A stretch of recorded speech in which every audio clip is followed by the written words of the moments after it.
Buenas tardes, ¿me escucha?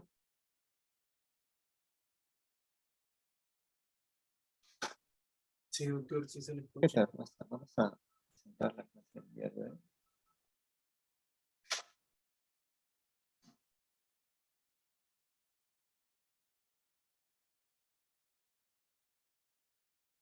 Listo, el día de hoy tenemos la clase de recuperación por el feriado de lo que es trastorno del sodio y potasio.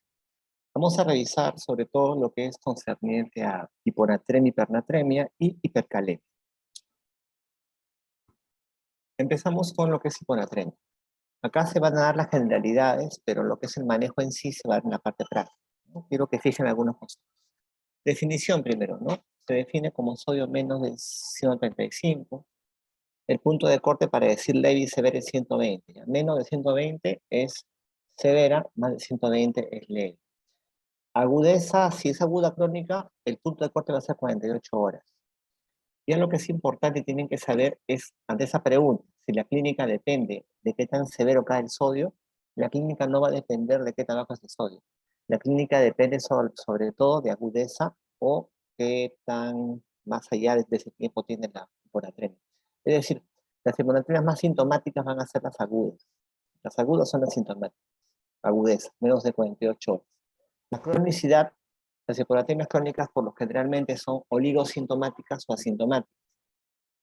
Así, tú puedes tener un paciente con sodio en 125 y ser muy sintomático, o tener un paciente con sodio en 123 un poco más bajo y casi no tener síntomas. Lo que manda la gravedad de la clínica es qué tan rápido cae el sodio, más que qué tan bajo es. Ojo. Importante que para ver la hiponatremia tienen que ver la osmolaridad también, ¿no? La hiponatremia puede ir con osmolaridad baja, normal o incluso alta. La modalidad va a servir sobre todo para lo que es la clasificación y lo que es el manejo. Van a ver eso. En cuanto a los síntomas, recuerden que los síntomas sobre todo van a estar en función a la velocidad de caída del sodio. La clínica va a corresponder a signos y síntomas del sistema nervioso central sobre todo. Desde trastorno de conciencia, que es lo más común, hasta lo más severo, convulsiones o coma. La mayoría de pacientes vienen con trastorno de conciencia, somnolencia, la mayoría. Muy pocos casos, no he visto casi pacientes con convulsión. ¿Y por qué los signos y síntomas son del sistema nervioso? Va a depender eso del paso de agua a través de las membranas. Por ejemplo, tenemos acá una célula. Y ustedes ya saben, la célula, o bueno, en fisiología creo que hacíamos el experimento con un sapo. Al sapo lo ponemos en una solución hipotónica. Una solución hipotónica significa que va a tener menos osmolaridad que la célula. ¿Ya? Con respecto a la célula, esta solución hipotónica tiene menos osmolaridad. Una solución hipertónica, una solución con más solutos, más concentrada, ¿no? Más solutos con respecto a la célula, y una solución isotónica. Isotónica significa que la cantidad de solutos de la célula y la solución es casi la misma. Ojo. ¿Cómo se comporta el movimiento del agua, ojo, a través de las membranas en soluciones hipotónicas e hipertónicas? ¿Cómo se moviliza el agua? Porque de eso va a depender la clínica. Entonces, si a la célula yo la someto a una solución hipotónica, es decir, con pocos solutos, recuerden que el agua viaja del sitio de menor concentración al de mayor concentración de solutos. ¿Ya? Normalmente, por fisiología, el agua va a viajar del sitio de menor concentración al de mayor concentración de solutos. Es el movimiento de agua, de menor concentración a mayor concentración. Una solución hipotónica significa que esta solución tiene menor concentración de solutos. Es decir, que el agua va a viajar a donde hay más concentración. ¿Y dónde hay más concentración? Dentro de la célula. Hay un pasaje del agua al intracelular. Por eso que la célula la ven hinchada. La célula se edematiza, un edema celular. ¿Qué me puede producir eso? Un eritrocito se puede hinchar, puede haber hemólisis, y a nivel neuronal, edema cerebral. Por eso que el paciente tiene trastorno de conciencia. Si yo someto la célula a una solución hipertónica con muchos solutos, por respecto a la célula, más bien el agua de la célula va a salir, va a ir hacia la solución hipertónica y la célula se deshidrata. En cambio, si someto la célula a un medio isotónico, el movimiento de agua es nulo, mínimo, todo se mantiene en homeostasis. Eso quiere decir que ¿por qué ocurren las manifestaciones clínicas? Porque es justamente un edema cerebral, hay ganancia de agua, ganancia de agua. El agua del sitio de menor concentración, de menor osmolaridad, como es el extracelular, va a migrar el agua adentro de la célula, y hay edema cerebral en eso. Esa es la explicación de la clínica de la hiponatremia. Una vez que tengo el tema de que he identificado a un paciente con hiponatremia, ya sé por qué son los síntomas, eh, ¿cuál es el primer paso que tengo que seguir para evaluar esto? Tengo que evaluar lo que es la osmolaridad plasmática. Una hiponatremia es un problema, un diagnóstico hiponatremia, como un síndrome. La siguiente pregunta es cuál es la causa de la hiponatremia. Y para eso yo empiezo con lo que es la osmolaridad plasmática. La osmolaridad plasmática está dada por los hormonas principales, sodio, glucosa y urea. ¿Cuál es su fórmula? Su fórmula es 2 por sodio, más glucosa sobre 18, más la urea sobre 6. ¿Ya? Esa es la fórmula de la osmolaridad plasmática. Tienen que acordarse eso. El valor normal es de 275 a 290 miliosmoles por kilogramo. El problema es que la urea es un osmol ineficaz. ¿Qué significa un osmol ineficaz? Que me atraviesa fácilmente las membranas, o sea, se mete del intra al extra, del intra al extra, y quizá no me ayude mucho a determinar la osmolaridad plasmática. Como es un osmol ineficaz, entonces también tenemos la fórmula de la osmolaridad plasmática efectiva. La osmolaridad plasmática efectiva es lo mismo sin la urea. Casi no hay variación. Como pueden ver, casi no varía, ¿no? 275 a 285. Pero la razón de ser de la fórmula de la osmolaridad plasmática efectiva es no tomar en cuenta la urea porque es un osmol ineficaz. Usamos esta, ¿ya? Osmolaridad plasmática efectiva. Si se dan cuenta, entonces, la osmolaridad normal de 275 a 290, 285 también nos va a ayudar para clasificar las soluciones que damos al paciente. A un paciente le damos soluciones hipotónicas, hipertónicas, ¿no? Hipertónicas, hipotónicas con respecto a qué? Con respecto a la osmolaridad plasmática. Cuando yo hablo de una solución isotónica, como Ringer o como cloruro de sodio, me refiero a una solución con osmolaridad parecida, igual o por lo menos similar a la del plasma, o sea que esté en este rango. ¿Por qué a una hiponatremia tenemos que hallar primero la osmolaridad plasmática? Porque nos ayuda para clasificar. Nos ayuda a clasificar la hiponatremia. Así tenemos que una hiponatremia puede ser hiposmolar, puede ser isosmolar y puede ser hiperosmolar, dependiendo de la osmolaridad. La gran mayoría, más de 80, 90% más incluso de hiponatremias, van a ser hiposmolares. Y las hiposmolares se subdividen a su vez de acuerdo a la volemia del paciente. La volemia, ¿cómo lo vamos a evaluar? La evaluamos clínicamente. Un paciente hipovolémico, evidentemente deshidratado, con taquicardia, con hipotensión, un paciente hipervolémico, sobrehidratado, con un balance positivo, con sobrecarga hídrica, con edemas, por ejemplo, congestionado, y un euvolémico aquel que no tiene clínica de lo que les mencioné. Entonces, la mayoría son hiposmolares y acá se clasifican según la volemia. Pero estas son la gran mayoría, ustedes van a manejar, las que van a ver. Las isosmolares son las llamadas pseudohiponatremias. Son pseudohiponatremias porque son alteraciones falsas del laboratorio. Son falsos positivos del laboratorio. ¿Ya? Falsos positivos que están inducidos por ejemplo, hipertrigliceridemia, triglicéridos más de 1000, e hiperproteinemia, proteínas más de 10 gramos. ¿Ya? Son falsos positivos y alteraciones del laboratorio que se dan. O sea, estas no se manejan, ¿ya? Porque son falsos positivos. Y luego tenemos a las hiperosmolares dadas por casos de hiperglicemia, soluciones hipertonias que tampoco le hacemos caso. Vamos a ver sobre todo a las hiponatremias hiposmolares. Y una vez que tenemos hiponatremias hiposmolares, ya sabemos que luego viene el tema de ver la volemia. Tenemos hipovolémicas. En las hipovolémicas hay pérdidas. Pérdidas tanto de agua, pero más que agua, sobre todo sodio. Pierdo ambos, pero sobre todo agua. ¿Por qué puedo perder? Puedo perder, por ejemplo, por una insuficiencia suprarrenal. En una insuficiencia suprarrenal no hay, por ejemplo, mineralocorticoides. Recuerden que la aldosterona, que es un mineralocorticoide, reabsorbe sodio y agua. Si no hay mineralocorticoides, no hay quien reabsorba sodio y agua. La gente pierde sodio y agua. pérdidas gastrointestinales, pérdidas renales. Tercer espacio, en caso de pancreatitis, hay secuestro de líquidos intraabdominalmente, o sea, tercer espacio, quemaduras. En estos pacientes pierden agua, pero pierden más sodio que agua. Como pierden agua los pacientes, hay que reponer agua. Hay que dar una fluidoterapia de reanimación muchas veces. O sea, lo primero en ellos es dar fluidoterapia. Y después le doy sodio. Pero recuerden que han perdido agua, pueden ser inestables hemodinámicamente. Luego tenemos pacientes eubolémicos. Eubolémicos significa que no tienen signos ni de deshidratación ni de sobrecarga hídrica. Esos pacientes eubolémicos se deben a un aumento de actividad de la ADH. Los pacientes eubolémicos se deben a un aumento de actividad de la ADH. La ADH es la hormona antidiurética, la ADH. ¿Qué hace la antidiurética? Reabsorbe agua a nivel del túbulo distal. La ADH antidiurética reabsorbe agua a nivel túbulo distal. Los eubolémicos se deben a un aumento de la actividad de esta hormona. Entonces tengo así de sodio, tengo así de agua. Si reabsorbe mucha agua, el sodio se diluye. Como pueden ver acá, hay exceso de agua. Tengo sodio normal, agua normal, pero el agua aumenta porque se reabsorbe por la ADH y el sodio se diluye.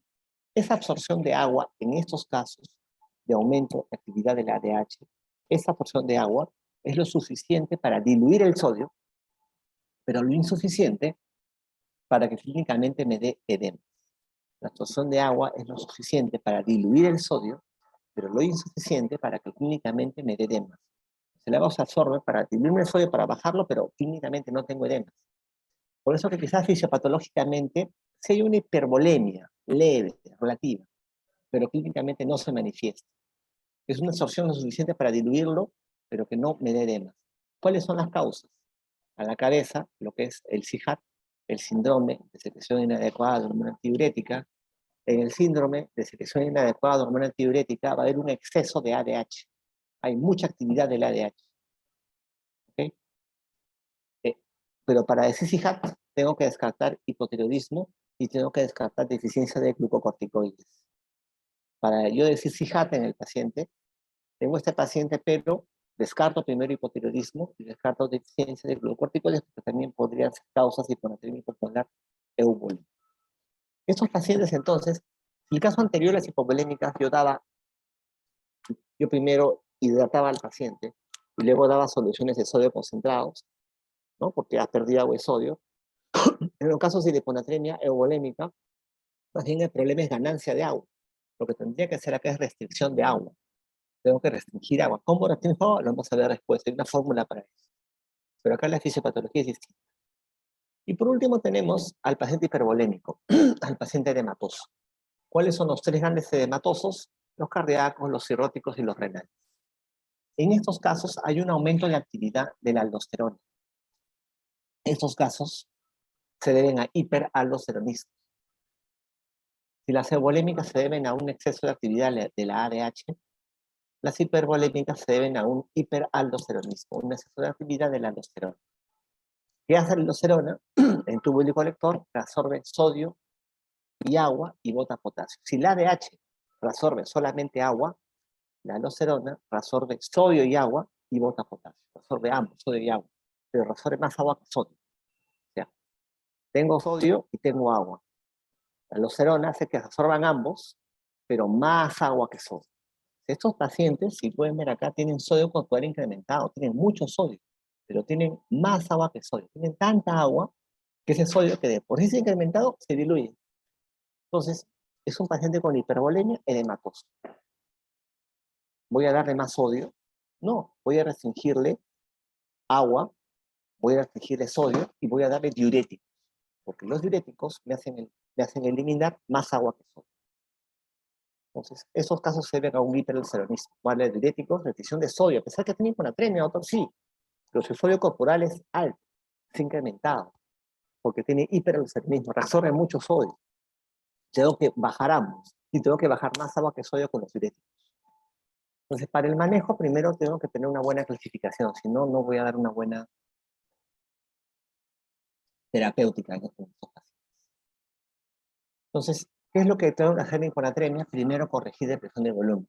Aquellos pacientes que vienen con pérdidas evidentes de volumen, ¿ya? Hipovolémicos primero volumen, tal como lo vieron en la clase de fluoterapia, en la práctica. Y luego, según sea el caso, por ejemplo, si es un paciente con hiponatremia hiposmolar hipovolémica, un paciente que ha perdido sodio, hay que darle solución concentrada de sodio, solución hipertónica. Y si es un CIJAR, restricción hídrica. Si es un paciente con hipervolemia, restricción hídrica, diuréticos, restricción de sodio incluso. Dependiendo de cada caso va a ser el manejo. O sea, no es que a todos les doy sodio. Primero tengo que clasificar la hiponatremia para decidir qué hacer con el paciente. Y acá pasamos a lo que son las soluciones. ¿Cuáles son las soluciones que tenemos? Que vamos a usar. Pero eso también es fluoterapia. Tenemos acá los cristaloides. Estas soluciones cristaloides, tenemos acá cloruro de sodio de 0.9, que mira, tiene 154.000 equivalentes de sodio y 154.000 equivalentes de cloro, 154 más 154, 308. Por eso que esta solución de cloruro de sodio es llamada también suero fisiológico, porque tiene una osmolaridad parecida a la del plasma, un poquito más alta, pero parecida. Luego tenemos lactato de Ringer, que tiene menos cloro. Cuando tiene menos de 140.000 equivalentes de cloro, se llaman soluciones cristaloides balanceadas. Tiene menos cloro y otra composición adicional, y tienen una osmolaridad parecida también a la del plasma, ¿no? Está dentro del rango. Y tenemos la dextrosa, que si bien es cierto, tiene una osmolaridad que cae en el rango de la plasmática, esta osmolaridad es dada por la glucosa, tiene 50 gramos de glucosa. Y esa glucosa rápidamente es usada por la célula. Tú le infundes al paciente dextrosa y esos 50 gramos desaparecen porque los usa la célula y queda agua pura. O sea, esta solución va a quedar como agua pura una vez que yo le infunda por vía endovenosa y se va a comportar como solución hipotónica. O sea, nunca se usa dextrosa para hidratar al paciente. Yo hidrato, o es fluoterapia de reanimación con Ringer o con cloruro. Entonces, en una hiponatremia, vamos a estar en el caso de una hiponatremia hiposmolar, hipovolémica, al cual ya le di fluoterapia de reanimación. Luego de eso veo el sodio. ¿A cuándo tengo que llevar el sodio? ¿Tengo que llevarlo a lo normal? ¿Tengo que llevarlo a ese rango? Va a depender mucho de la clínica. ¿Y qué tanto voy a subir el sodio? Depende de cada caso. Lo que se recomienda es que del basal del sodio que yo encontré, el sodio no debería subir más de 8 miliequivalentes en 24 horas. El sodio no debería elevarse más de 8 miliequivalentes en 24 horas. Es decir, si está en 120, no subirlo más de 120. Mientras más pausado, mejor. ¿Por qué? Porque si lo elevo muy rápidamente, más de 8, 10, 12 en 24 horas, ocurre un evento adverso que vamos a ver. ¿Qué me manda que sea 4 o 5 o que sea 8? La gravedad de los síntomas. Mientras más graves son los síntomas, quizá tenga que corregirlo más rápido. Pero la gran mayoría son oligosintomáticos o trastornos simplemente de conciencia, que suba 4 o 6 en 24 horas, no hay problema. Incluso en pacientes con síntomas graves, tipo convulsiones, yo podría subirle al paciente 1 miliequivalente por hora en las primeras 6 horas. Miren, la recomendación es no más de 8 en 24. Pero puedo subirle 1 por hora en las primeras 6 horas, o sea, 6 en 6 horas, si tiene síntomas graves como convulsiones. Por eso, corrección rápida hasta 6 miliequivalentes, incluso por vía endovenosa, bolos endovenosos de solución hipertónica, de sodio concentrado. Lo mejor que yo puedo evaluar en el paciente es la respuesta de los síntomas. Si el paciente mejora clínicamente, quiere decir que está yendo bien con la terapéutica. Una vez que el paciente mejora clínicamente, ya despierta, yo podría suspender la solución hipertónica que le pase y pasarle una solución de cloruro de sodio a un suero fisiológico, el paciente solito ya se regula.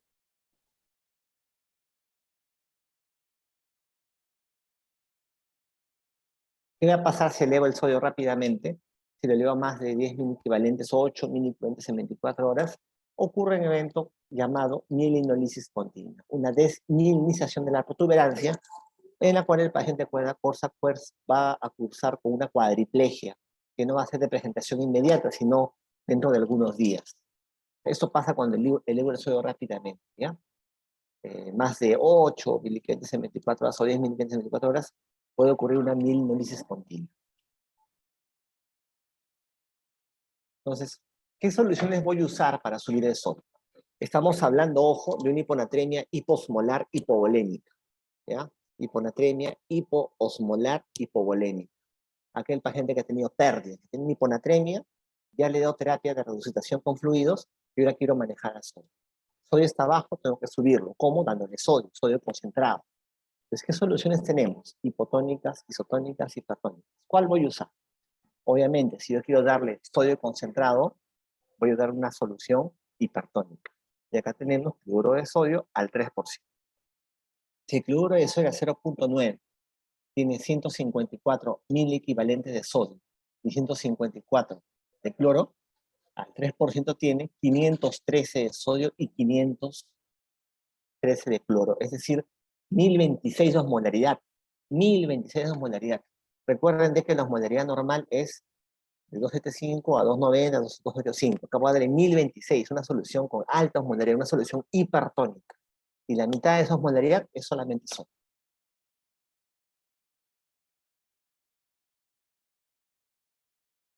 ¿Qué fórmula uso? Es con una fórmula. La fórmula clásica es esta, ¿ya? Déficit de sodio. 0,6 por peso por 120 menos sodio medido. Sin embargo, miren, este es un artículo de New England, hay un montón de fórmulas para manejo de hiponatremia. De las más simples, obviamente, hasta las más complejas que no vamos a usar. Como son fórmulas, son estimados. ¿Cuál es la fórmula que se recomienda actualmente? Bueno, la de mayor uso es la fórmula de Adrogué y Marías. Está de acá, Adrogué y Marías. Adrogué y Marías fueron dos autores que en el año 2000 en New England publicaron sus artículos, un artículo de hipanatremia, pro hipanatremia, donde se ponía una alternativa para corrección de hiponatremia usando una fórmula que quiero que ustedes sepan interpretar. El desarrollo de la fórmula vamos a ver en la práctica. Acá quiero que sepan interpretar sobre todo el resultado. La fórmula de Adrogué Díaz es la siguiente. Sodio infundido menos sodio medido sobre agua corporal total más 1. Sodio infundido menos sodio medido sobre agua corporal total más 1. Acá me sale un número, digamos me sale 20. Esta fórmula, digamos, me sale 20. ¿Qué significa ese 20? Esta fórmula me va a calcular el efecto de la infusión de 1 litro de solución en el sodio sérico. Esta fórmula me calcula el efecto que tendrá la infusión de 1 litro de solución en el sodio sérico. ¿Qué quiere decir? Que si me sale acá 20, significa que luego de la infusión de 1 litro de solución, el sodio va a variar en 20. Si es una hiponatremia y yo doy una solución hipertónica, y acá me sale 20 en esta fórmula, quiere decir que luego de la infusión de 1 litro de la solución hipertónica, el sodio va a subir 20. Solamente quiero que en la teoría sepan ustedes cómo interpreto la fórmula. La fórmula me dice cuánto va a variar el sodio sérico luego de 1 litro de solución. Variar para arriba en hiponatremia y para abajo en hipernatremia. Para arriba y por arriba porque yo quiero subir. ¿Ok? Estamos claros. Recuerden que el agua corporal total va a depender de la edad del paciente y del sexo, ¿no? En hombres es 0,6 por peso, 0,5 por mujeres, y disminuye un poquito en adultos mayores. Eso está en función a la composición corporal, ¿no? Y el porcentaje de agua que nosotros tenemos. Cuando yo calcule cuánto le voy a poner al paciente, qué solución y a qué ritmo le voy a poner, idealmente la solución debería ser infundida con bomba de infusión. Debería ser administrada con bomba de infusión. Recuerde que finalmente es un estimado. Las fórmulas me estiman un número. Puede ser más, puede ser menos. Si es menos no hay problema porque la solución va a pasar más lento. Pero si es más, la corrección podría ser más rápida. Y si la corrección es más rápida, ya saben, podría producir una melanosis continua. Ese problema. Entonces, de esta manera, vamos a verlo mejor en la práctica, vamos a manejar una hiponatremia hiposmolar hipovolémica. Primero con fluidos, como lo vimos la semana pasada, y luego corrigiendo el sodio. ¿Cómo corrijo el sodio? Con la fórmula. Esa fórmula que me da un número, y ese número me habla cuánto se va a modificar el sodio sérico luego de 1 litro de la solución que yo le voy a dar. Hasta ahí tengo entendido. El otro manejo es el del CIJAP, síndrome de secreción inadecuada de hormona antidiurética. En este caso hay un exceso de actividad del ADH. El ADH, recuerden, absorbe agua a nivel del túbulo distal. Tengo así de sodio, tengo así de agua, absorbo agua, el sodio se diluye. Solo se diluye, no me dé más. ¿Cómo se diagnostica CIJAP? Bueno, una hiponatremia hipopular euvolémica y algunos criterios de laboratorio y descarte, como les mencioné, por ejemplo, de hipotiroidismo y deficiencia de glucocorticoides. Una vez que tengo el diagnóstico de CIGAP, ya les he dicho, esos pacientes por lo general son asintomáticos, tienen sodio bajo, están euvolémicos. ¿Qué debería hacer con los pacientes? Restricción hídrica, restricción de agua. Restringir agua, porque el problema es absorción de agua. Si restringo agua, se podría normalizar el sodio. ¿Cómo restringo agua? Podría restringir agua con la fórmula de Furst. ¿Cuál es la fórmula de Furst? Sodio urinario más potasio urinario sobre sodio plasma. Si es que la fórmula de Furst me sale más a 1, pues debería restringirle menos de 500 mililitros por día. Si sale 1, de 500 a 700, si sale menos de 1, debería darle al paciente menos de 1 litro al día. Restringo líquidos, ¿ya cómo? Fórmula de Furst. Así manejamos una hiponatremia hiposmolar euvolémica cuando es CIGAP. Cuando es cirrosis hepática, o sea, cuando es una hiponatremia hipervolémica, en caso de cirrosis, ya saben, restricción de sodio, doctor, pero tiene hiponatremia. Acuérdense, el sodio corporal del paciente está elevado. Tiene sodio corporal alto, pero tiene más agua que sodio.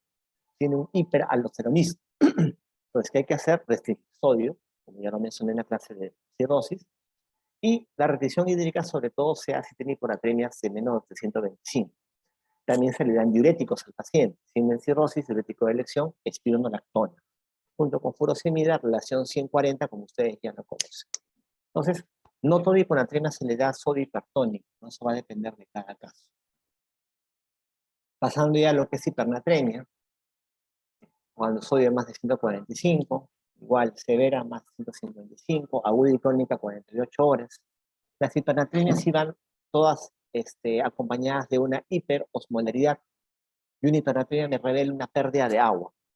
¿Ya? Una hipernatremia me revela una pérdida de agua en el paciente, siendo su clínica similar. La clínica va a ser similar a lo que es hiponatremia, es decir, va a ir con trastorno de conciencia que puede llegar hasta el coma, convulsiones, muertes, en muchos casos. ¿Y por qué se va a dar la clínica del hipernatremia? Igual, si la célula, al someterle un medio hipotónico con hiponatremia, el agua viaja dentro de la célula y edema celular, en ese caso, la célula, al someterle un medio hipertónico de la hipernatremia, el agua se escapa de la célula se deshidrata. Y por eso se debe, que hay una pérdida de agua a nivel cerebral, el cerebro se deshidrata, y por eso ocurre el trastorno de conciencia en el paciente de las convulsiones. Incluso muchas veces al deshidratarse se pueden rasgar los vasos sanguíneos y ocurrir hematomas cerebrales, hemorragia supraranoidea que empeoran el cuadro. En quienes se presenta la hipernatremia, hay ciertos factores de riesgo, que son básicamente los pacientes que ustedes ven en medicina interna, ancianos, postrados, con enfermedades crónicas, porque a veces los ancianos postrados, bueno, no a veces, no piden agua. Si no piden agua, su sodio se concentra, van a estar en un estado de hiperosmolaridad, no piden agua, es como cuando ustedes comen un alimento salado, una cachita salada, se mueren de sed, piden agua, ¿no? Entonces, igual los pacientes, hace calor encima, con el sol en la cara, se deshidratan, se concentran, por decirlo así, y hacen hipernatremia. Tener siempre cuidado entonces con los adultos mayores, hospitalizados, postrados, monitorizar electrolitos cada 5 días. Los principios de manejo van a ser muy similares a los de hiponatremia, pero al revés, ¿no? Primero, siempre se estabiliza hemodinámicamente al paciente. En este caso el sodio va a disminuir y no bajarlo más de 8 en 24 horas. Y lo que yo voy a valorar sobre todo es la clínica. La clínica es la que manda para continuar o para frenar lo que es la infusión de solución.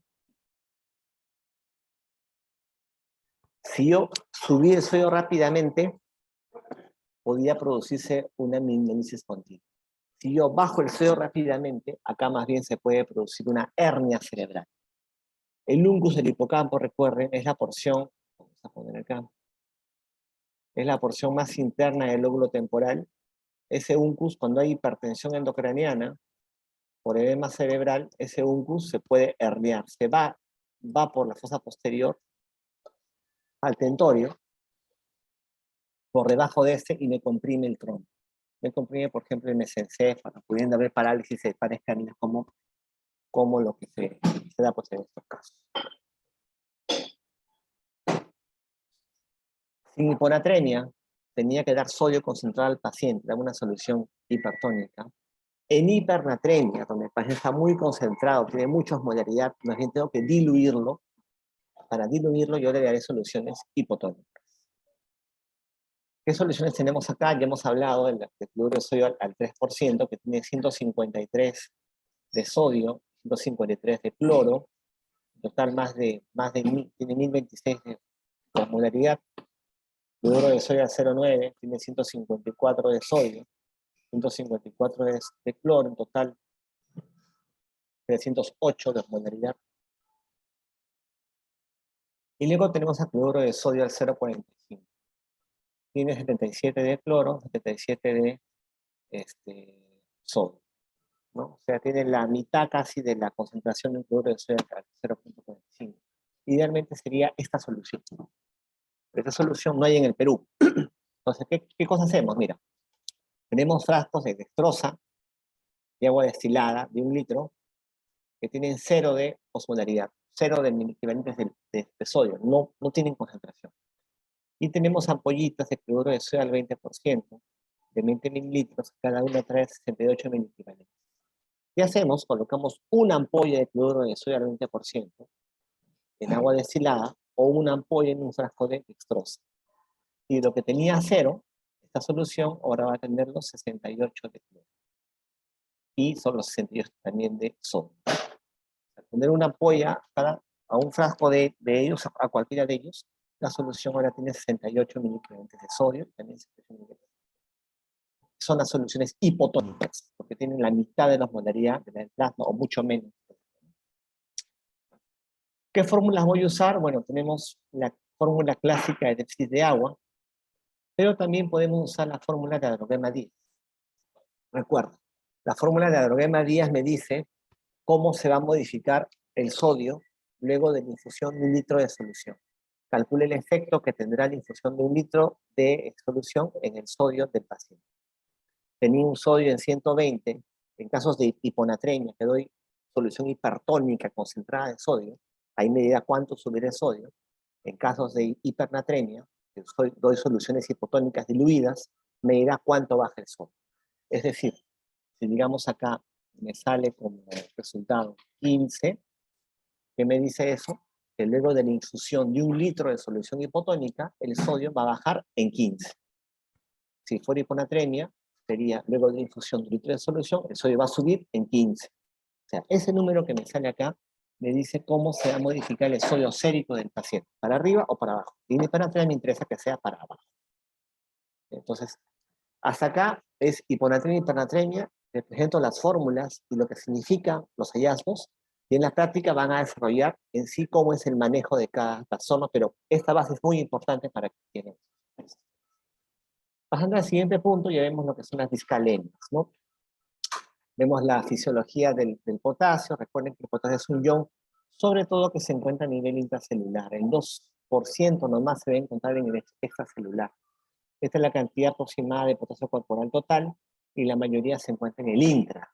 O sea, lo que yo mido, potasio sérico, solamente es el 2% del total de potasio. Entonces, es muy difícil estimar el potasio corporal o los cambios solamente con el sérico. Es algo complicado.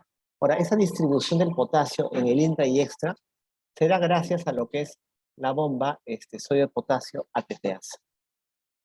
Esta bomba normalmente me saca 3 sodios y me mete 2 potasios. Al meterme 2 potasios, al meterme potasio, hace que disminuya a nivel sérico. Ya, el estímulo de esa bomba me mete potasio a la célula y hace que disminuya a nivel sérico. Por esa bomba es estimulada por algunos agentes, por algunas situaciones. Por ejemplo, el uso de insulina, el uso de beta-2 agonistas, como salbutamol o fenoterol, o el uso de bicarbonato de sodio, me estimula la bomba y me van a meter más potasio dentro de la célula y hace que pueda bajar más el potasio sérico. Importante que sepan. Recuerden de que la excreción del potasio, sobre todo es renal, y sobre todo se da a nivel del túbulo colector. Recuerden que la aldosterona absorbe sodio y agua, ¿no? Y bota potasio. Bota potasio. Eso es parte de la fisiología. Entonces, cuando tengo un paciente con hipercalemia, que es el problema que vamos a ver ahora, ¿qué nos vamos a preguntar? La hipercalemia es un problema. La siguiente pregunta es la causa. Mi pregunta será, ¿cuál es la causa de la hipercalemia? Para eso tengo que hacer una evaluación clínica del paciente. ¿Qué es lo que buscamos? Buscamos signos de síntomas de hipercalemia. O sea, la hipercalemia tiene signos de síntomas. Tengo que saber identificarlos, porque su presencia más bien me ayuda también para ver la gravedad del cuadro. Hay que ver el estado hemodinámico del paciente también. La técnica de venopunción. Muchas veces, al sacar la muestra de sangre, se hemoliza la muestra de sangre, se hemoliza, y recuerden que el potasio, al ser intracelular, se libera, y en la muestra de sangre puede haber hipercalemia, pseudo-hipercalemia, por una hemólisis, dependiendo de la técnica de la venopunción. Traumatismos. Un paciente con un accidente de tránsito por rhabdomiolisis puede hacer hipercalemia. Algunos fármacos, como yecas, como espironolactona, antialdosterónicos, me dan hipercalemia, sobre todo en pacientes renales. Pacientes que están en terapia de cáncer, con quimioterapia o radioterapia. Pacientes que tienen leucemias, que tienen gran leucocitosis, tienen panmielosis, mucha leucocitosis, leucemia amiloides crónicas, me dan hipercalemia. La glucosa también tendrá que ver. Si tengo hiperglicemia, voy a aumentar mi concentración, mi liberación de insulina endógena. Y a mayor insulina, el potasio se redistribuye al intracelular. Eso es todo lo que yo voy a evaluar en un paciente con hipercalemia, intentando buscar la causa. La causa principal, tengo que decirle sí, es insuficiencia renal crónica. Causa principal de hipercalemia, insuficiencia renal crónica. Ahora, en cuanto a la clínica, ¿no? ¿Qué cuadro voy a buscar yo? ¿Qué me interesa? La hipercalemia puede generar una parálisis flácida ascendente. Si tengo cuadro clínico de ese tipo, es una emergencia hipercalémica que debería manejarla inmediatamente. También la hipercalemia me puede producir acidosis metabólica por redistribución de lo que es los iones, o sea, me disminuye el potasio, y la mayoría de hipercalemias va con acidosis metabólica, sobre todo si son por una fea crónica. Y también debería haber una evaluación electrocardiográfica, buscando lo que son trastornos del ritmo. ¿Qué trastornos del ritmo? Porque, ojo, también acá es importante para valorar la severidad de lo que es la hipercalemia.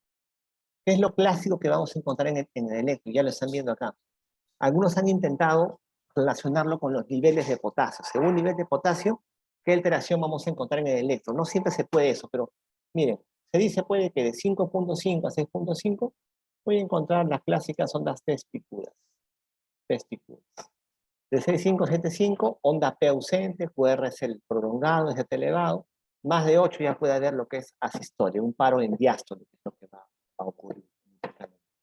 Entonces, evaluar la parte neurológica, evaluar la parte del LAGA buscando acidosis metabólica, y evaluar la parte del electro, porque eso me guía hacia la terapia. ¿Y cuáles son las pautas de manejo? ¿Cómo enfoco una hipercalemia? Obviamente corregir, manejar la causa, ¿no? Si es, digamos, por una leucemia, si es por un traumatismo, si es falla renal, manejar la causa de todo. Luego ya el manejo farmacológico, ¿qué cosa incluye? La hipercalemia, el potasio es tóxico por la membrana de la célula cardíaca. Ya hay que evitar que el potasio sea tóxico en la membrana de la célula cardíaca. Lo que voy a hacer es yo aumentar el umbral de excitación. Una hipercalemia hace que la célula cardíaca sea muy excitable. Lo que yo voy a hacer es aumentar el umbral de excitación. Al aumentar su umbral de excitación, la hago menos excitable la célula cardíaca. ¿Cómo lo logro? Con gluconato de calcio. Vamos a ver eso. Luego, redistribuir el potasio, desplazarlo del extra al intracelular y eliminarlo del organismo. Todo esto se hace de forma secuencial. No es que primero hago uno, luego el otro. Muchas veces lo hacemos todo de forma secuencial. ¿Cómo? Vamos a explicar primero. Por ejemplo, para estabilizar la demanda cardíaca damos gluconato de calcio. Este gluconato no me baja el potasio. Evita el efecto tóxico del potasio en la célula cardíaca. Actúa rápido, pero me dura poco. Me dura media hora, una hora. Yo no indico esto cada 8 horas, cada 6 horas. Lo indico una sola vez. sobre todo cuando tengo clínica de hipercalemia, parálisis, clínica de electrocardiograma, cuando son cuadros muy severos. ¿Por qué? Porque esto me da tiempo. El gluconato de calcio me da tiempo a hacer el resto de medidas. Como un salvavidas, ponle para preparar el resto. ¿Qué más tengo que hacer? Desplazar el potasio del extra a intracélula para meterlo, para que el potasio sérico pueda disminuir.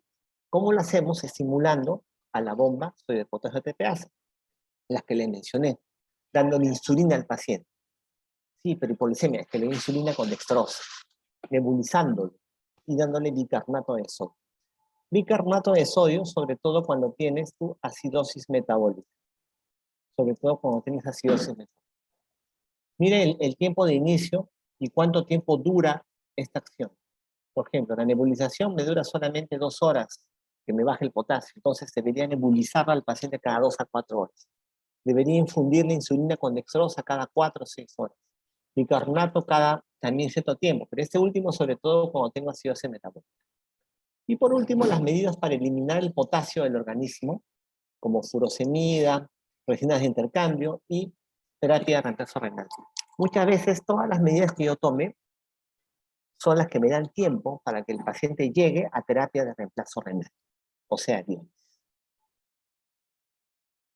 ¿Cuánto uso cada opción? Vamos a ver. Primero, tenemos el concepto de emergencia hipercalémica. ¿Cuándo es una emergencia hipercalémica? Signos y síntomas hipercalémicos. Parálisis clínica de electrocardiograma. Es una emergencia hipercalémica cuando tengo una hipercalemia grave, más de 6.5. Es una emergencia hipercalémica cuando no es de más de 6.5, es de 5.5, 6.5, ¿no? Está en un rango inferior, pero tengo una falla renal evidente y tengo signos o tengo clínica de destrucción celular, o sea, un politraumatismo con rhabdomiolisis, con falla renal, está en 6 su potasio, menos de 6.5, eso clasifica como una emergencia hipercalémica. Tengo un paciente que está en quimioterapia, radioterapia, con lisis celular, con falla renal y un potasio más de 5.5, es una emergencia hipercalémica.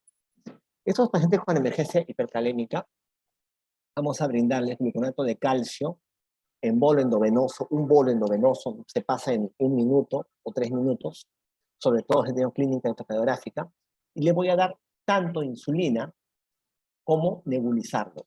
Y miren la dosis de la nebulización. Yo les puse nebulización 10 a 20 miligramos. Revisen la clase de asma, a cuántas gotas equivale cada cuántos miligramos. Acá van a ser casi 20 a 40 gotas que yo voy a usar con nebulización con salbutamol cada 2 a 4 horas. ¿Por qué cada 2 a 4 horas? Porque cada 4 horas la insulina, porque es el tiempo que dura la acción de la insulina y los beta-2 agonistas. Importante que vean el tema de la dosis, porque es la dosis efectiva para hacer el tema de la redistribución de lo que es el SPO. ¿Qué hacemos en otras situaciones que no son emergencias hipercalémicas? Si la elevación es moderada, o sea, si está entre 5.5 y 6.5, pero sin estos factores de acá, podría yo elegir entre darle insulina o darle salbutamol. Te pongo acá, más o menos, alternativas. Si tengo acidosis metabólica, de bicarbonato de sodio, añadido. Si la hipercalemia es leve a moderada, le podría dar diuréticos de asa, tranquilamente, que son menos eficaces. Cuando tengo demora en la terapia, o es una hipercalemia secundaria, uso de fármacos, sin una falla renal tan severa, podría usar intercambiadores de cationes. ¿Cuáles son estos? Lo que mencioné acá. El patiromer, o el glicosilato, o el ciclosilicato de sodio y circonio, que no hay acá tampoco. Son alternativas en esos pacientes crónicos con hipercalemia por medicamentos. Usualmente ustedes van a ver sobre todo a pacientes con falla renal crónica, con emergencias hipercalémicas o con hipercalemia moderada. Ustedes pueden haber visto que las medidas más eficaces para controlar lo que es el potasio son insulina y nebulización. Gluconato, sobre todo en emergencias hipercalémicas, para que me den tiempo a las otras medidas. En los otros casos, el gluconato no tiene mayor relevancia. Recuerden que su acción dura media hora y sobre todo contrarrestan el efecto tóxico cuando tengo clínica de hipercalemia. Bueno, eso sería todo. Si tuvieran alguna pregunta.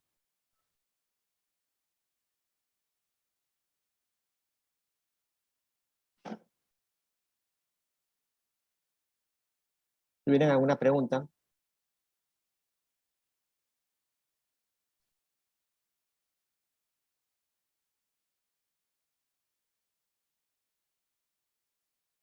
¿No? Bueno, si no hay preguntas, pero también en la práctica de todas maneras, vamos a ver mejor lo que es manejo de sodio y potasio, ¿no? Con el desarrollo de las fórmulas, para que queden mejor los conceptos. Sea algo común que ustedes van a ver en la hospitalización. Bueno, todo está claro entonces. Muy bien, chicos, nos vemos ya, ahora sí, el siguiente martes con la clase correspondiente. Nos vemos.